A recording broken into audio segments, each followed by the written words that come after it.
外国人でも簡単に日本の水を支配できる。全国各地で着々と進む外国人による森林買収リスク。日本の森林を外資が購入するケースが相次いでいるのはなぜか。中国人の生態や活動をウォッチしているルポライターの秋島壮さんは、地下水は土地所有者の私有財産という日本の得意な法制度のせいで、水源を買えば豊富な水を支配できてしまうからだという。全国の水源地に群がる外資の影。日本の水源地がじわじわと外資の手に落ちていく。その事実に私たちはどれほど気づいているだろうか。おそらくその最初の舞台となったのが、三重県大台町。宮川ダム湖のほとりに広がる原生林の静けさを破ったのは、中国系企業の突然の打診だった。2008年のことである。町側は水源林としての保全を望むとしてこれを拒否し、交渉は打ち切られた。この一件を契機に、各地の自治体や森林組合に危機感が広がっていく。同年、長野県天竜村でも同様の動きがあった。中国系の人物が知人の中国人が森林を買いたがっている。相場の10倍を出すとの意向を地元に伝えてきたが、これも住民側の判断で断念に至った。こうした動きは一過性のものではなく、その後も水資源を狙う中国側の視線は執拗に全国を動き回ることとなる。2009年には岡山県真庭市で、中国関係者との間で水源林の伐採と買収をめぐる交渉が続いていると報道された。さらに2010年には、再び三重県大台町に中国の関係者が現れ、森林の伐採と輸出を目的とした打診を行ったが、町はこれを拒否している。購入者の6割が中国大陸、4割が香港系。だが一方で、実際に売買が成立する事例も増えてくる。2010年、北海道伊達市や壮別町などでは、中国資本がゴルフ場跡地の700ヘクタールを超える森林を買収。その中には水源機能を持つ保安林の一部も含まれていた。さらに群馬県嬬恋村では、中国系のシンガポール国籍の投資家が、水資源を抱える森林を購入し、契約には水の利用権が盛り込まれていたという。2013年、静岡県の御殿場市周辺では、富士山麓の土地をめぐり、中国系企業が水工場を作りたい井戸付きの土地を探しているとして連日50件を超える電話を地元にかけていたとの報道もある。その後も買収の動きは続き、2015年には北海道ニセコ町で、香港資本が水源林を取得。坪単価わずか120円という異常な低価格での売却が確認された。翌2016年、シンクタンクのサントリー財団は、日本の水源林を購入した企業や個人の約6割が中国大陸のバイヤーであり、残り4割が香港系であるとのレポートを公開している。こうした事態を受け、林野庁は2009年から各都道府県を対象に外国資本による森林買収の実態調査を開始。自治体側も水資源を含む土地に対して、ようやく警戒感を強めるようになった。無届け買収でも規制できない行政の無策。それでも、最近の例を見れば、その勢いが止まっていないことがわかる。宮崎県都城市内にある森林地717ヘクタール。東京ドームに換算すれば実に150個分に相当する面積が、中国資本とみられる外資系企業に買収されていたことが最近になって判明した。売買契約はすでに2022年に行われていたという。この土地は福岡県内の企業が所有しており、事業内容として天然資源開発などを掲げていた。ところが、当該エリアは県の水源地域保全条例の対象区域であり、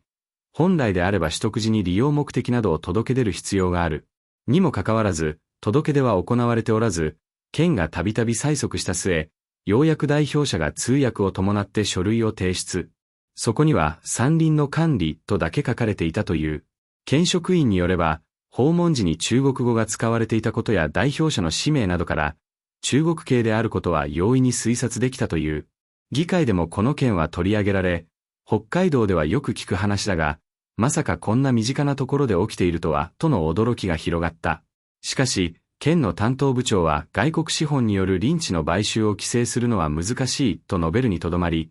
対策は国との議論に委ねられている状況だ。日本の水源は、実はこうして何の騒ぎもないまま、着実に他国資本の手に渡り続けているのである。日本では地下水を私物化できる。では、外国資本が日本の水源地を取得することで、何が問題となるのか。第一に挙げられるのは、水資源の独占への懸念である。外国資本による水源地買収が社会問題として注目を集める背景には、日本独自の地下水に対する法的な枠組みが大きく席割っている。日本では、土地を所有すればその地下にある水も自由に利用できることが、民法207条で定められており、地下水の取り扱いは原則として土地所有者の裁量に委ねられている。工業用水として大量の水を使う場合などは届け出が必要。しかし、地下水を土地所有者の私的財産とみなす法制度は、実は国際的には極めて稀なのだ。地主が地下水を自由に利用できる国は、日本の他には、せいぜいイギリスやアメリカの一部の州に限られ、世界の大多数の国々では、地下水は公共財として扱われ、国や自治体の厳格な管理下に置かれている。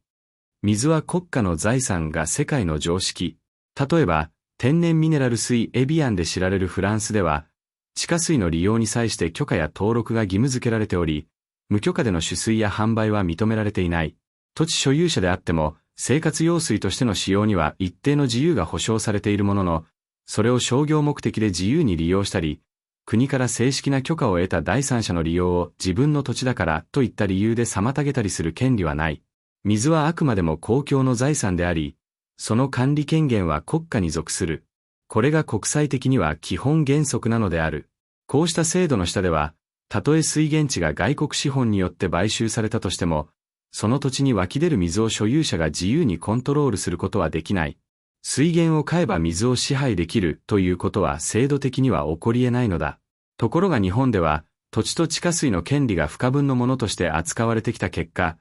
他国に比べて水資源に対するリスクが制度的にも文化的にも高まりやすい土壌が形成されている。水不足の中国が日本の水資源を狙っている。そうした制度の特殊性が中国の資源獲得の動きと重なったとき、その危うさはさらに増すことになる。というのも、中国はすでに深刻な水不足国家として国際社会に広く知られており、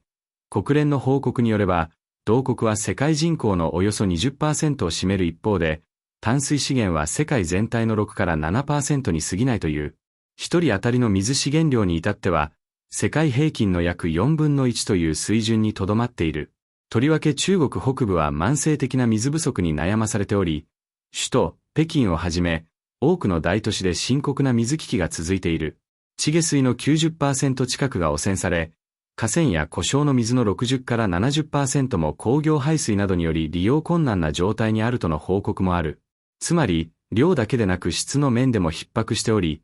他国の水資源に対する需要は今後さらに強まると予測されている。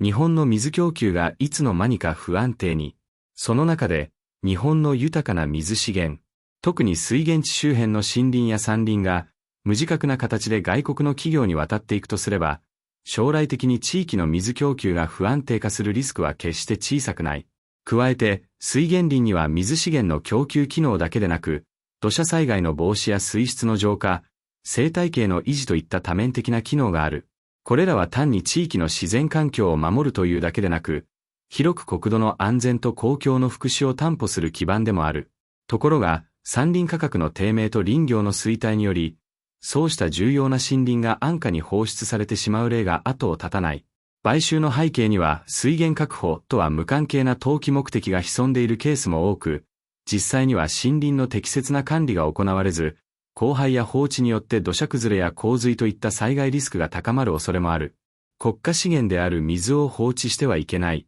そして何よりも、看過できないのが安全保障上の視点である。水源地は自衛隊基地や空港と同様、国家の根幹を支えるインフラの一部であり、その管理は本来、国の福祉や国民生活と切り離せない問題である。にもかかわらず、外国資本、中でも中国系企業がその一角を握る構図は、今後へ向けた巨大なリスク要因となり得る。中国の企業は例外なく共産党の強い影響下に置かれており、